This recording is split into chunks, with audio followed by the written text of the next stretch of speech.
Hello, ಎಲ್ರಿಗೂ ನಮಸ್ಕಾರ. Welcome to Pradyush home and creativity. ಇವತ್ತಿನ ವಿಡಿಯೋದಲ್ಲಿ ತುಂಬ ಸಿಂಪಲ್ಲಾಗಿ ಸಖತ್ ಟೇಸ್ಟಿಯಾಗಿರ್ತಕ್ಕಂಥ ಪಾಲಕ್ ಸೊಪ್ಪಿಂದ ಮಾಡೋ 2 ರೆಸಿಪಿ ತೋರಿಸ್ತಾ ಇದ್ದೀನಿ. ಹಾಗಿದ್ರೆ ಹೇಗೆ ಮಾಡೋದು ಅಂತ ನೋಡ್ಕೊಂಡು ಬರೋಣ. ಫಸ್ಟ್ಗೆ ರೈಸ್ಗೆ ಒಂದು ಗೊಜ್ಜು ಮಾಡೋಣ. ಅದಕ್ಕೆ ನಾನಿಲ್ಲಿ ಒಂದು ಅರ್ಧ ಕಟ್ಟಷ್ಟು ಪಾಲಕ್ ಸೊಪ್ಪು ತೊಗೊಂಡು ಚೆನ್ನಾಗಿ ತೊಳ್ಕೊಂಡು ಚಿಕ್ಕದಾಗಿ ಹೆಚ್ಕೊತಾ ಇದ್ದೀನಿ. ಅದನ್ನು ಹೆಚ್ಚಿಟ್ಕೊಂಡು 2 ಈರುಳ್ಳಿ ಕಟ್ ಮಾಡ್ಕೊಂಡಿದ್ದೀನಿ ಮೀಡಿಯಮ್ ಸೈಜಿಂದು, 1 ಟೊಮೆಟೊ ಕಟ್ ಮಾಡ್ಕೊಂಡಿದ್ದೀನಿ. ಒಂದು ಮಿಕ್ಸಿ ಜಾರ್ ತಗೊಂಡು ಈರುಳ್ಳಿ, ಟೊಮೆಟೊ ಮತ್ತು ಒಂದು 6ರಿಂದ 7 ಬೆಳ್ಳುಳ್ಳಿ, 1 ಸ್ಪೂನಷ್ಟು ಚಿಲ್ಲಿ ಪೌಡ್ರು, ಒಂದು ಅರ್ಧ ಸ್ಪೂನಷ್ಟು ಅರಿಶಿನ, 1 ಸ್ಪೂನು ಉಪ್ಪು ಹಾಕ್ಕೊಂಡಿದ್ದೀನಿ. ಅಷ್ಟು ಹಾಕ್ಕೊಂಡು ಫುಲ್ಲು ಸಾಫ್ಟಾಗಿ ಪೇಸ್ಟ್ ಮಾಡ್ಕೊಬೇಕು. ನೀರೇನು ಹಾಕ್ಬಾರ್ದು, ಈರುಳ್ಳಿ ಇರುತ್ತಲ್ವ ಅದರಲ್ಲೇ ನೀರಿರುತ್ತೆ. ನಂತರ ಒಂದು ಕಡಾಯಿ ಇಟ್ಕೊಂಡು 1-2 ಸ್ಪೂನಷ್ಟು ಆಯಿಲ್ ಹಾಕ್ಕೊಂಡಿದ್ದೀನಿ. ಅದಕ್ಕೆ ಒಂದು ಅರ್ಧ ಸ್ಪೂನಷ್ಟು ಸಾಸಿವೆ, ಅರ್ಧ ಸ್ಪೂನಷ್ಟು ಜೀರಾ, ಒಂದು ಅರ್ಧ ಸ್ಪೂನಷ್ಟು ಕಡಲೆಬೇಳೆ, ಅರ್ಧ ಸ್ಪೂನಷ್ಟು ಉದ್ದಿನಬೇಳೆ ಹಾಕ್ಕೊಂಡಿದ್ದೀನಿ. ಇಷ್ಟು ಹಾಕ್ಕೊಂಡ್ಬಿಟ್ಟು ಇದನ್ನು ಸ್ವಲ್ಪ ಫ್ರೈ ಮಾಡ್ಕೊಳ್ಳೋಣ. ನಂತರ ಇದಕ್ಕೆ ಒಂದು ಒಣಮೆಣ್ಸಿನ್ಕಾಯಿ ಕಟ್ ಮಾಡಿ ಹಾಕ್ಕೊಂಡಿದ್ದೀನಿ. ಒಂದು 3 ಬೆಳ್ಳುಳ್ಳಿ ಹೆಸರನ್ನ ಸಣ್ಣದಾಗಿ ಕಟ್ ಮಾಡಿ ಜಜ್ಜಿ ಹಾಕ್ಕೊಂಡಿದ್ದೀನಿ. ನಂತರ ರುಬ್ಬಿಟ್ಕೊಂಡಿದ್ವಲ್ಲ ಆನಿಯನ್ ಪೇಸ್ಟು ಅದನ್ನು ಸೇರಿಸ್ಕೊಂಡಿದ್ದೀನಿ. ಅದನ್ನು ಸೇರಿಸ್ಕೊಂಡ್ಬಿಟ್ಟು ಸ್ವಲ್ಪ ಫ್ರೈ ಮಾಡೋಣ. ಫ್ರೈ ಮಾಡಿ ಒಂದು ಲಿಡ್ ಮುಚ್ಚಿ ಒಂದು 5 ನಿಮಿಷ ಬಿಡೋಣ. ಮತ್ತು ಮಿಕ್ಸ್ ಮಾಡಿಬಿಟ್ಟು ಇನ್ನು ಹಸಿದೇ ರುಬ್ಬಿದ್ವಲ್ಲ, ಹಾಗಾಗಿ ಸ್ವಲ್ಪ ಇದು ಫ್ರೈ ಆಗಬೇಕು. ಹಸಿ ಸ್ಮೆಲ್ಲೆಲ್ಲ ಹೋಗೋವರೆಗೂ ಚೆನ್ನಾಗಿ ಫ್ರೈ ಮಾಡಿಬಿಟ್ಟು ಹೆಚ್ಚಿಟ್ಕೊಂಡಿರೋ ಪಾಲಕ್ ಸೊಪ್ಪು ಸೇರಿಸ್ಕೊಳ್ಳೋಣ. ಪಾಲಕ್ ಸೊಪ್ಪು ಸೇರಿಸ್ಕೊಂಡು ಮಿಕ್ಸ್ ಮಾಡ್ಕೊಬೇಕು ಚೆನ್ನಾಗಿ. ಪಾಲಕ್ ಸೊಪ್ಪು ಮಿಕ್ಸ್ ಮಾಡಿಬಿಟ್ಟು ಲಿಡ್ ಕ್ಲೋಸ್ ಮಾಡಿಬಿಡೋಣ. 10-15 ನಿಮಿಷ ಫ್ರೈ ಆಗಬೇಕು. ಒಂದು ಸಲ ಮಿಕ್ಸ್ ಮಾಡಿಬಿಟ್ಟು ಲಿಡ್ ಕ್ಲೋಸ್ ಮಾಡಿ ಬಿಡೋಣ, ಫ್ರೈ ಆಗಲಿ. ಒಂದು 10 ಮಿನಿಟ್ಸ್ ಆದಮೇಲೆ ನೋಡಿ ಹೇಗಾಗಿದೆ, ತಳ ಎಲ್ಲ ಬಿಟ್ಟಿದೆ, ಚೆನ್ನಾಗಿ ಫ್ರೈ ಆಗಿದೆ. ಇಷ್ಟಾದರೆ ಸಾಕು. ಇವಾಗ ನೀವು ಸ್ಟವ್ ಆಫ್ ಮಾಡಿ ಸರ್ವ್ ಮಾಡ್ಬೋದು. ಬಿಸಿ ಬಿಸಿ ಅನ್ನದ ಜೊತೆ ಇದನ್ನು ಹಾಕ್ಕೊಂಡು ತುಪ್ಪ ಹಾಕ್ಕೊಂಡು ತಿಂತಾಯಿದ್ರೆ ಚೆನ್ನಾಗಿರುತ್ತೆ. ಪಾಲಕ್ ಸೊಪ್ಪು ತುಂಬ ಒಳ್ಳೆಯದು. ಹೆಲ್ತಿಯಾದ ಪಾಲಕ್ ಗೊಜ್ಜು ರೆಡಿಯಾಗಿದೆ. ನಾನು ಅನ್ನದ ಜೊತೆ ಸರ್ವ್ ಮಾಡ್ತಾಯಿದ್ದೀನಿ.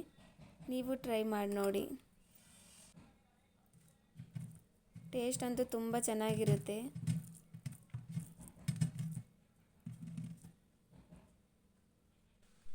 ನೆಕ್ಸ್ಟು ಪಾಲಕ್ ಸೊಪ್ಪು ಬಳಸ್ಕೊಂಡು ಪಾಲಕ್ ಪಡ್ಡು ಅಥವಾ ಮಸಾಲ ಪಡ್ಡು ಮಾಡ್ತಾಯಿದ್ದೀನಿ.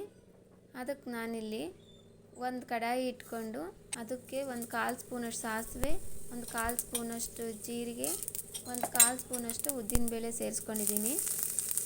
ಹಾಗೆ ಒಂದು ಅರ್ಧ ಸ್ಪೂನಷ್ಟು ಸಣ್ಣದಾಗಿ ಹೆಚ್ಕೊಂಡಿರೋ ಶುಂಠಿ ಸೇರಿಸ್ಕೊಂಡು ಫ್ರೈ ಮಾಡ್ತಾಯಿದ್ದೀನಿ. ನಂತರ ಒಂದು 2 ಸ್ಪೂನಷ್ಟು ಸಣ್ಣದಾಗಿ ಹೆಚ್ಕೊಂಡಿರೋ ಈರುಳ್ಳಿ ಸೇರಿಸ್ಕೊತಾ ಇದ್ದೀನಿ. ಈರುಳ್ಳಿ ಸ್ವಲ್ಪ ಫ್ರೈ ಮಾಡಬೇಕು, ಜಾಸ್ತಿ ಫ್ರೈ ಮಾಡಬಾರ್ದು. ಒಂದು ಸ್ವಲ್ಪ ಫ್ರೈ ಮಾಡಿಕೊಂಡು ಅದಕ್ಕೇ ಒಂದು ಅರ್ಧ ಕಪ್ಪಷ್ಟು ಸಣ್ಣದಾಗಿ ಹೆಚ್ಕೊಂಡಿರೋ ಪಾಲಕ್ ಸೊಪ್ಪು ಸೇರಿಸ್ಕೊಂಡಿದ್ದೀನಿ.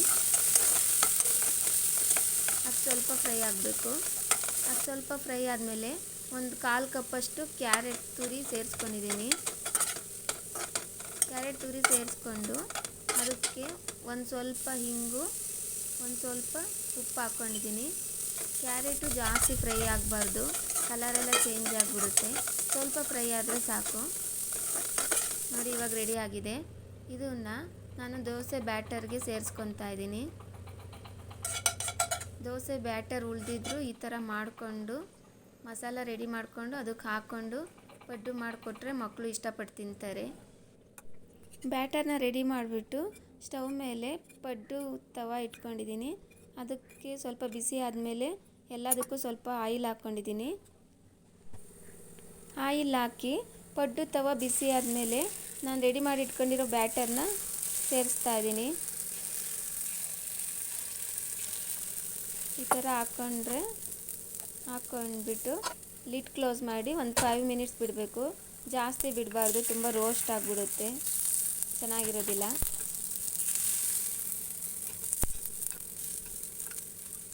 ಒಂದು 5 ಮಿನಿಟ್ಸ್ ಬಿಟ್ಟಾದಮೇಲೆ ಹೀಗೆಲ್ಲ ಒಂದು ಸೈಡ್ ಆಗಿರುತ್ತಲ್ವ, ಇನ್ನೊಂದು ಸೈಡನ್ನ ತಿರುಗಿಸ್ಬೇಕು. ತಿರುಗಿಸ್ಬಿಟ್ಟು ಮತ್ತೆ ಮೇಲೆ ಸ್ವಲ್ಪ ಆಯಿಲ್ ಹಾಕ್ಬಿಟ್ಟು ಮತ್ತೆ ಒಂದು 5 ಮಿನಿಟ್ಸ್ ಬಿಡಬೇಕು. ಇಷ್ಟೇ ನೋಡಿ, ಪಾಲಕ್ ಸೊಪ್ಪಿನ ಪಡ್ಡು ರೆಡಿನೇ ಆಗೋಯ್ತು. ಎಷ್ಟು ಈಸಿಯಾಗಿ ಸಿಂಪಲ್ಲಾಗಿ ಮಕ್ಳಿಗೂ ಇಷ್ಟ ಆಗುತ್ತೆ. ಮತ್ತು ಪಾಲಕ್ ಸೊಪ್ಪು ಸೇರಿಸಿರೋದ್ರಿಂದ ಹೆಲ್ತಿಯಾಗೂ ಇರುತ್ತೆ, ಮಕ್ಳಿಗೆ ಇಷ್ಟನೂ ಆಗುತ್ತೆ. ನೋಡಿ, ಸಿಂಪಲ್ಲಾಗಿ ಪಡ್ಡು ರೆಡಿನೇ ಆಗಿದೆ. ಇವಾಗ ನಾನು ಸರ್ವ್ ಮಾಡ್ತಾಯಿದ್ದೀನಿ. ಪಡ್ಡು ಜೊತೆ ಚಟ್ನಿ ಮತ್ತು ಸಾಸು ಸರ್ವ್ ಮಾಡ್ಬೋದು. ಮಕ್ಳಿಗೆ ಸಾಸ್ ಕೊಟ್ರಂತೂ ತುಂಬಾ ಇಷ್ಟ ಆಗುತ್ತಲ್ವಾ. ನಿಮಗೂ ಇಷ್ಟ ಆದರೆ ಟ್ರೈ ಮಾಡಿ, ಹೇಗಿತ್ತು ಅಂತ ಕಾಮೆಂಟ್ ಮಾಡಿ, ಹಾಗೆ ಒಂದು ಲೈಕ್ ಮಾಡಿ. Thank you.